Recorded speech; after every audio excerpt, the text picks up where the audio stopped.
या लॉकडाऊन मध्ये ना पूर्ण बर्बाद झालो रे मी. अरे काय होतं आणि काय झालं मी. अरे शून्यावर येऊन राहिले, शून्यावर येऊन उभा राहिले मी आता. निशा बायाने भाऊजी येतात का निघाले घरून, ते फोन आले त्यांचा आता. दुष्काळात तेलावर तरी सकाळपासून मला चावल लागली होती. बोलली भाई येते का काय, तर नुसता कावला पण नुसता ओरडत होता सकाळपासून. पण तुम्ही त्यांना सांगितलं नाही ना आपण आज येणार आहोत ते. नाही का बाई, नाही सांगितलं त्यांना. नशीब. पर तुम्ही मेहून काय आम्हाला मदत करताव का 4 पैशाची.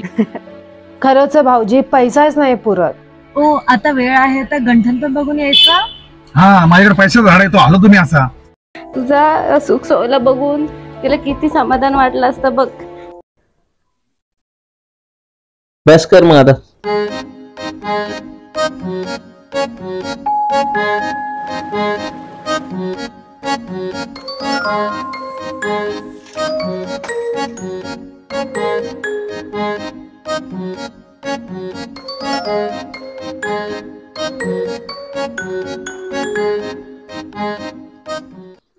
भाऊ कसाही असला तरी बहीण ती बहीणच. शेवटी बहिणीची माया ती बहिणीची माया.